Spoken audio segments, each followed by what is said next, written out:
Είμαστε στη μέση της δεκαετίας του 70. Τα ιαπωνικά Superbike έχουν ξεκινήσει την ιστορία τους στα τέλη της δεκαετίας του 60 με το Honda CB το 7,5 και έχουν πολύ μικρή ιστορία. Έχουν περάσει μόλις 5-6 χρόνια από την εμφάνιση του πρώτου ιαπωνικού Superbike. Το 1975, στα μέσα της δεκαετίας του 70, προφανέστατα η Kawasaki έχει κυριαρχήσει σε αυτή την αγορά. Τότε έχει τη δυνατότητα ο εκάστοτε αγοραστής που θα πάει να αγοράσει Superbike στην Kawasaki να επιλέξει μεταξύ τριών μοτοσυκλετών που είναι πάρα πολύ σημαντικές. Η μία είναι το τετρακύλινδρο εν σειρά τετράχρονο KZ1000, η δεύτερη είναι το τρικύλινδρο δίχρονο εν σειρά Mach 3 και η τρίτη επιλογή είναι το επίσης τρικύλινδρο εν σειρά KH500. Αυτές οι τρεις μοτοσυκλέτες έχουν περίπου τις ίδιες αναρτήσεις και φρένα, αλλά φυσικά ως δίχρονα και τετράχρονα έχουν πολύ μεγάλες διαφορές όσο αφορά το βάρος. Κατά τα άλλα είναι τρεις μοτοσυκλέτες που είναι καλές επιλογές για να πάρει κάποιος την καλύτερη σπορ μοτοσυκλέτα της εποχής. Εάν τώρα κάποιος θέλει να είναι απόλυτος και να πάρει το καλύτερο Superbike Kawasaki της εποχής, θα πρέπει να αγνοήσει το KZ1000, θα πρέπει να αγνοήσει το Mach 3 το 7,5 και να αγοράσει το KZ το 500. Αυτήν την υπέροχη μοτοσυκλέτα.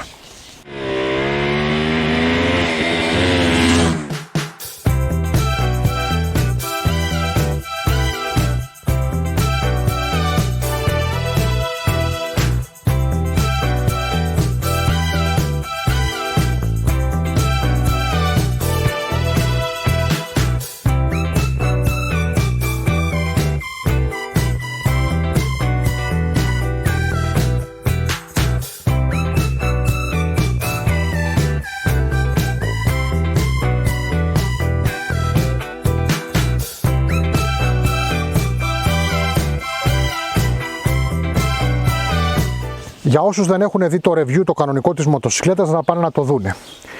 Για τους υπόλοιπους και για να κυλάει το βίντεο θα κάνω μια επαναληψούλα, μια πολύ σύντομη επανάληψη. Πρόκειται για μια μοτοσυκλέτα με 3 κυλίνδρους εν σειρά, δίχρονη, η οποία τροφοδοτείται από 3 μικούνια 28. Έχει κίνηση μόνο με μανιβέλα, δεν έχει μίζα. Η μανιβέλα δεν είναι τίποτα σκληρό, μια απλή μανιβέλα, εύκολη είναι. Ωραία. Παράγει 60 άλογα στις 7.500 στροφές και 56 Nm στις 7. Έχει 5 ταχύτητες αλυσίδα, είναι 188 κιλά στεγνή και αυτό την κάνει την καλύτερη Superbike της Kawasaki εκείνη την εποχή. Δηλαδή, εκτός του ότι ως ελαφρότερο φρενάρει καλύτερα από το Z, από το K, από το Mach κλπ. Έχει και καλή αναλογία κιλών ανά ύπο. Ωραία. Λοιπόν, τι δεν έχει? Αυτό που δεν έχει για εκείνη την εποχή, που υπήρχε από πολύ παλαιότερα, από την εποχή, από τη δεκαετία του 20 ψιλοϋπήρχε στα Scott Square, είναι ότι δεν έχει θάλαμους διαστολής στις εξατμίσεις. Αλλά είναι τα γνωστά πουρα. Βέβαια όλοι όσοι τα παίρνανε βάζαν κατευθείαν θάλαμους διαστολής και το μηχανάκι πήγαινε αλλού για αλλού, έτσι. Λοιπόν, πρόκειται για μια μοτοσυκλέτα η οποία όσο και αν την ψάξω, την ψάχνω γύρω γύρω, διαπιστώνω ότι δεν έχει κανένα σταυρό και δεν λέει πουθενά ότι δεν πρέπει να οδηγείται από αναβάτες μη έμπειρους. Επίσης, όσο και αν την ψάχνω, δεν γράφει πουθενά Samurai, αλλά γράφει KZ 500. Έτσι είναι η ζωή.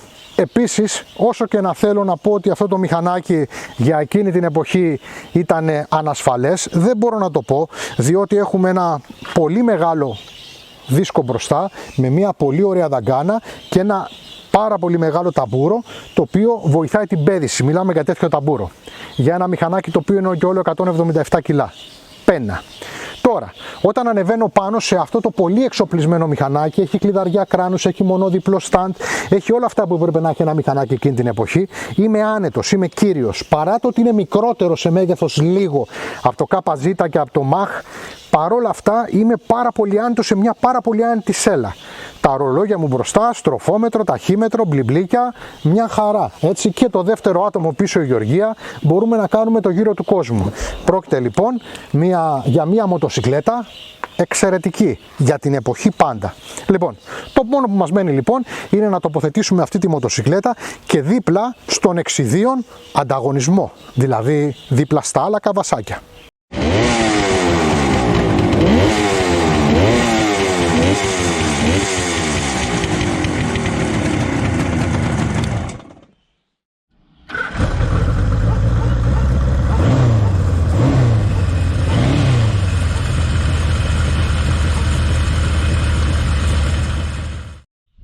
Πολύ γρήγορα.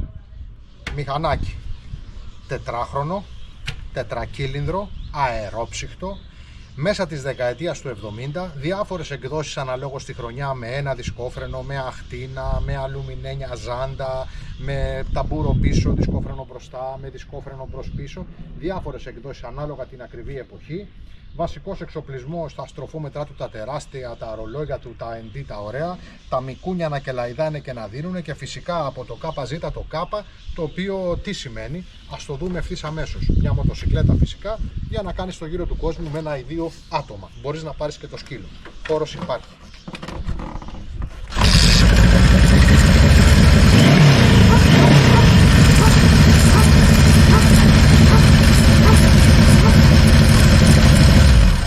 Γιατί τα γεροντάκια μπορεί να είναι καπνιασμένα, αλλά τραγουδάνε ακόμα.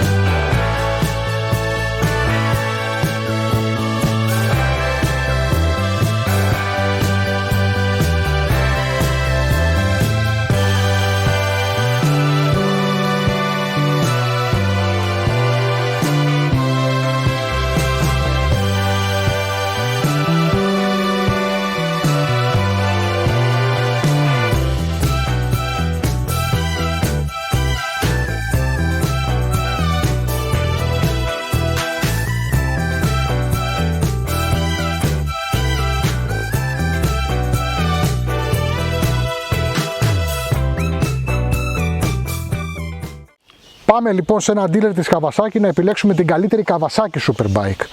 Και έχουμε ανάμεσα στις τρεις μοτοσικλέτες τα δύο τρικύλινδρα δίχρονα, το 500 και το 7,5, και το τετρακύλινδρο το 1000. Να πούμε εδώ πέρα ότι και τα τρία μηχανάκια υπάρχουν σε βίντεο στο κανάλι μας. Δυστυχώς δεν έχουμε τώρα πια το 7,5 να το βάλουμε και αυτό στο βίντεο, οπότε θα μιλήσουμε με τα δύο μηχανάκια.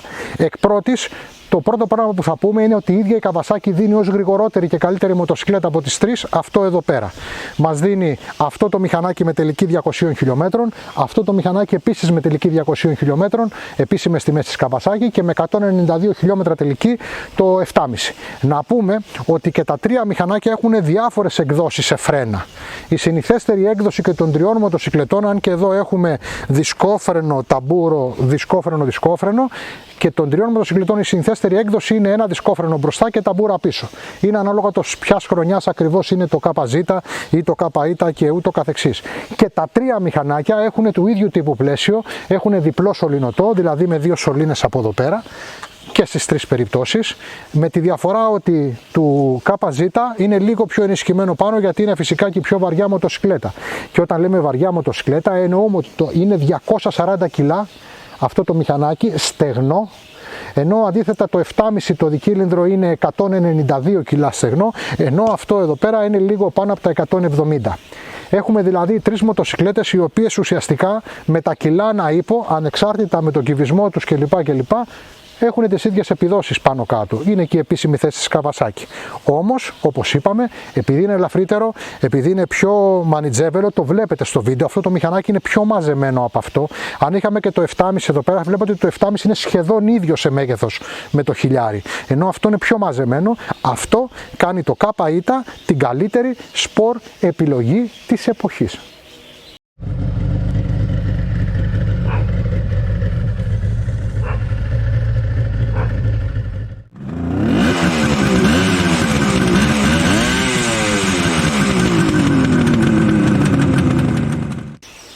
Ας πούμε τώρα ότι έχετε πάει να αγοράσετε μια super sport μοτοσικλέτα από ένα μαγαζί που έχει πολλά πράγματα στα μέσα της δεκαετίας του 70.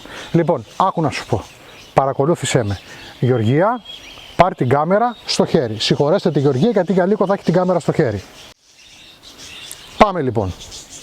ΚΖ1000, το ομόσταυλο.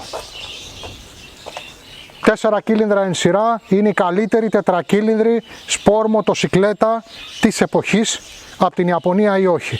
Όλοι θέλουν εκείνη την εποχή αυτή τη μοτοσικλέτα, λίγο πριν γίνει η άφιξη και του Suzuki, για να τρέξουν σε αγώνες Superbikes.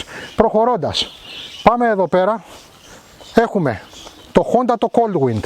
Είναι πολύ πιο δυνατό από το KZ. Από τα 83 άλογα πάμε στα 88, αλλά έχουμε μια μοτοσικλέτα που είναι σπορ με τον αμερικάνικο τρόπο, είναι roadster δηλαδή.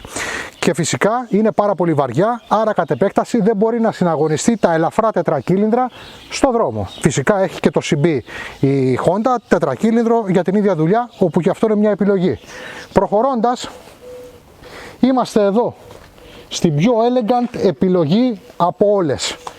Ducati Imola, μία από τις ομορφότερες μοτοσικλέτες που έχουν ποτέ φτιαχτεί.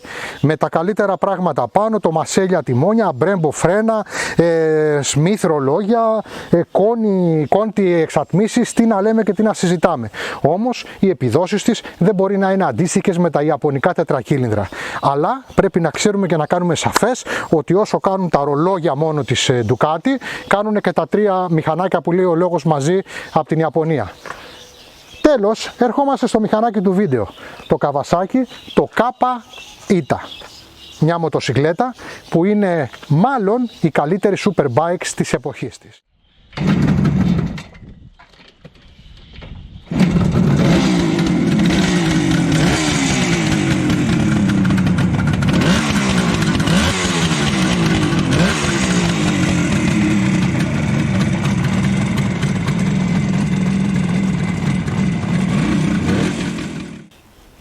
Αυτό λοιπόν ήταν το Garage Episode αυτών των υπέροχων κοριτσιών από τη Γεωργία και τον Ιωάννη back of the camera. Ευχαριστούμε πάρα πολύ που μας είδατε.